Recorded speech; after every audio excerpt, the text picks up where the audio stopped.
In simple English, what it means is I help companies build solutions using AI technologies or using our products. How many of you does not know why NVIDIA is here in the room? Okay, great. That helps me a lot. So today I'm going to talk about two things. So I'll do a very brief introduction to why neural networks started working in the last decade. And then I'll help you translate it into some of the key challenges that you'll face when you want to bring them to production. Is that okay? Great. So as all of you, hopefully, since this TensorFlow meetup will know, neural networks are not a new algorithm. They are known for at least 60 years. Since the 80s, we knew how to effectively train them. We knew how to use them. And it's a trivial algorithm. You literally take a bunch of numbers, you add them up, multiply them by another bunch of numbers, you stack this construct multiple times, and they historically never worked. So you have to ask yourself a very fundamental question. Why? Why only in the last 5, 7, 8 years they started working, and why they started working so effectively? What have changed to make them work? And I'll start by going through the answer to that question. And I'll try to explain that by showing you this very simple graph. It shows you the relationship between the training data set size, so between the amount of data that you provide to those algorithms for the training process, and their performance, whether it's measured as accuracy or any other metric, it doesn't matter. So every single machine learning algorithm, whether it's a simple algorithm such as linear regression, so fitting a straight line to a set of points, or an algorithm as complex as a neural network, will follow this pattern. So as you will see, as you initially provide it with some data, the performance of the model will increase very rapidly, and then as you continue to provide it with data, it will start plateauing. And historically, the only way of tackling that was to hand feature engineering, so to provide human insight, human knowledge, to help algorithms perform better. And indeed, that's something that the research community and business community has been doing for the last 50, 60 years. In areas such as natural language processing, automated translation, image recognition, and many others, people have been devoting decades to develop new and better feature representations that continued to improve those algorithms. And in relation to classical machine learning algorithms, so things that you use on a day-to-day basis, most likely so support vector machine, random forest, boosted trees, neural networks historically performed very, very poorly. To the extent where people stopped using them in the 90s. And that started a period that people are referring to as AI winter. But the most fundamental question that you should ask yourself is why? Why did they perform so badly? And what has changed? And we started understanding that right now. And one of the most fundamental reasons that explains this behavior is the fact that 10, 20 years ago, it was prohibitively expensive to collect, store, and process large data sets. So this is the state-of-the-art data set that the academic community in computer vision was using in 1990s. 60,000 handwritten digits, black and white, 24 pixel high, 24 pixel tall. That's not a large data set in comparison to what the current internet scale data sets are offering us. More importantly, even if we had larger data sets at that point of time, we physically did not have the computational power to work with them. And it's important to put that in perspective, because we have a tendency to underappreciating the progress that we as a kind has made in the last decade. So this building constitutes the most powerful supercomputing cluster in the world in November 2009, and this entire building could deliver a peak computational performance of 1.759 petaflops in November 2009, not 1999 or 1989. November 2009, 1.75 petaflops. But in the meantime, the GPU computing happened, and the same computational power performance today can be now purchased in a 10 enclosure or rented from Amazon Web Services for 20, 30 quid per hour. That's a fundamental change. suddenly the computational capability that was reserved to superpowers of the world, so to United States of America, to People's Republic of China, became available not only to large companies, but even to small companies and individuals because of the revolution that cloud computing brought us.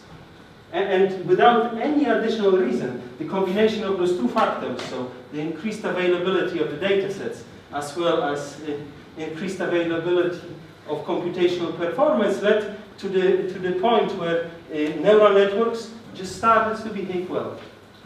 And moreover, they started substantially exceeding capacity of classical machine learning models by 10, 20, 30%.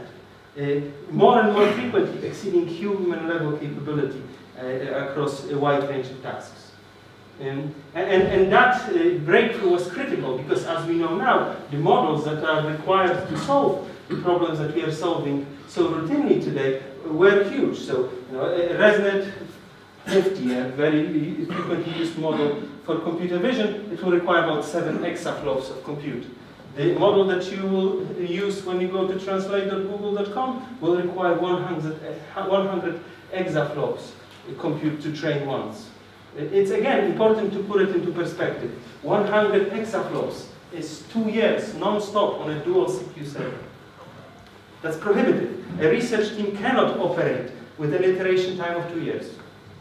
Yes? So that effectively prevented us from progressing in this field for decades. And as we now learned, as we continue to increase the amount of data that we provide to those models, their performance continues to increase. More importantly, we can now shift those curves upwards by simply increasing the model size. So by making the neural network bigger, effectively. And that trend continued. But until about a year, 2 years ago, we did not fully understand the relationship between the dataset size and accuracy. And now it's starting to change. And this is one of the best papers that I've seen on describing the problem so far, and it basically tackles just that.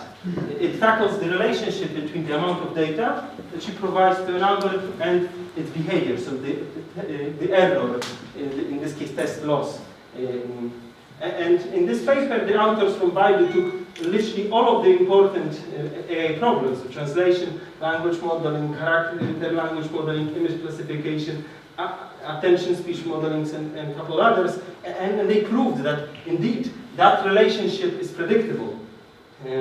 And that relationship is fairly linear in this log scale, and that is groundbreaking. Because for the first time in human history, we seem to have a tool that, given enough data, it can achieve an arbitrary accuracy, so solve almost arbitrary problem. And that's important because that made complex problems easy, and that made impossible problems just expensive. So no one would have dreamt 20 years ago about self-driving cars, realistically. The technology did not exist, and the advent of those algorithms made those problems not only possible, but within our reach. To contextualize it, let me show you a short video summarizing projects that my wider team has been delivering last year.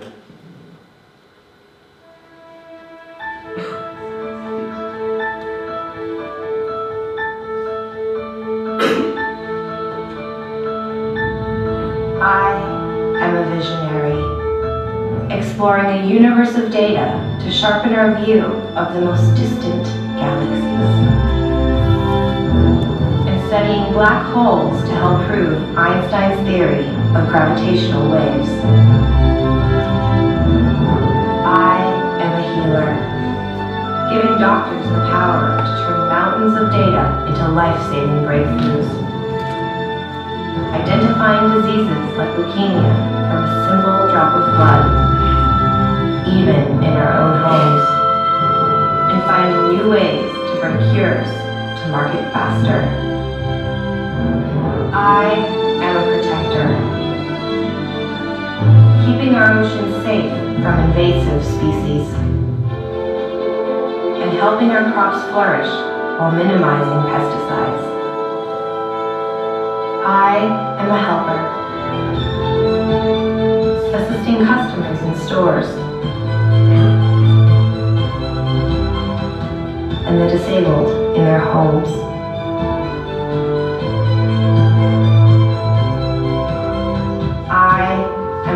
navigator, mapping our world 1 millimeter at a time, and making even the largest self-driving vehicles safer for the long haul. I am a creator, learning to paint from the masters, and applying their styles to create original works of art. I am a teacher, analyzing 500,000 player moves every game to identify strengths and weaknesses, and a learner, discovering new strategies from complex games. I am even the composer of the music you're hearing.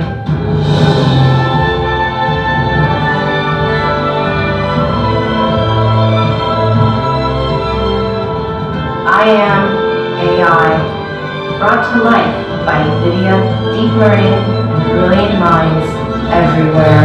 The most fascinating thing about this video is the fact that those problems have nothing in common. The only thing that they have in common is the fact that they can be formulated as supervised learning problems. So y equals f of x, where x is your data set and y is a set of the labels that you have together with your data set. And that makes a lot of people very excited because for the first time in human history, we have a tool that can, to some extent, replicate human intelligence. That is why nations are reorganizing their priorities. So United Arab Emirates appointing a first minister to oversee artificial intelligence development. China setting aside a huge budget for AI research. France committing $1.8 billion in the next 2 years to AI. And all of the big companies investing actually billions, if not hundreds of millions in technology. And that is also what makes the academic community say things like that. People started comparing the change that neural networks are bringing to the society, the change that electricity brought to the society about 100 years ago. But that's all fine. But the second part of the talk, I'm hoping to devote to how to make this a reality. So let's start with the cost that you pay for those algorithms. So the data. As we discussed, there is a relationship between the performance of your model and the amount of data that you need to collect for it to work. So say you have a problem that you want to solve. So you want to put a product on the market and you need to design the minimum viable product, so you need to reach some minimum viable accuracy. You can now very effectively establish how much data you will need by executing a couple initial experiments and plotting the results on this plot. So plotting the performance of various models against the different sizes of data sets that you have provided to those models by interpolating and simply trying to find the point of intersection. That's all fine, but the part that is important to notice is that those are logarithmic scales. So where building a model that will obtain 80% accuracy is usually trivial, and building a model that achieves 90% accuracy is usually easy. Building a model that obtains 99.9999999% accuracy is quite expensive, and it's important in some cases. We want self-driving cars to be robust and not harm people. That is why automotive companies are collecting such vast data sets, hundreds of petabytes. But that comes at a cost. So that comes there are implications of that. So if you think about the data set that a typical automotive manufacturer will have to collect, or at least those are numbers based on the public announcements. I can refer you to my blog where I do the calculations in more detail. Training a neural network such as Inception version 3 on 104 terabyte data set will take you 1.9 years on a single GPU. Again, that's not a time frame in which your research team or engineering team can iterate. 9.1 years is beyond what any human team can work with for a single iteration, especially given what's the nature of the engineering process. We start with an idea, we encapsulate it in code, we experiment, we get results, and we get more ideas. We need this cycle to be short. It cannot be 9 years long. It needs to be days, if not hours long. And that creates a challenge, especially for those problems where the requirements for accuracy are high. So what exactly is your team supposed to do? Like in the past, software developers were substantially blocked by the compilation time of their software, it seems like now AI researchers, engineers are blocked by the compute. 9 years to get results, that's prohibitive. So we need to do better than that. And indeed, it is possible to do better than that. NVIDIA, together with quite a wide range of other companies, we've been working on both hardware, software, and algorithmic solutions to shorten this training time. So what you're seeing here is a record training time for ResNet 50, which is one of the image processing neural networks across the last 3-4 years. And what preferred networks proved is that when you deploy a sufficient amount of hardware to the problem, you can almost arbitrarily reduce that training time. So what do you need to get to those results? You need hardware, software, algorithms, and people. The answer to the hardware is quite easy. We have learned how to build efficient AI-focused hardware, and it's available to you almost everywhere. So in every cloud, in every data center, in any form factor. So whether you're buying your hardware from Dell, Hewlett-Packard, it doesn't matter. There is a solution for you. Whether you're deploying to a data center or to embedded, there is a solution for you. So the answer to the hardware question is easy. Reach out to myself, reach out to your HP, Dell, or whomever representative, Amazon Web Service. They'll give you the right answer. 5 minutes. Perfect. But the other factor that is really important is the software.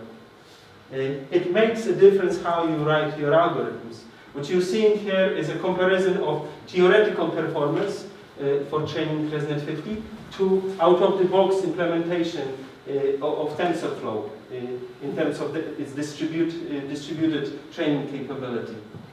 And you can see that the penalty for writing the code incorrectly is severe, to say the least. So you really need to make sure that you choose your tools wisely. And we recognize that that's a difficult process.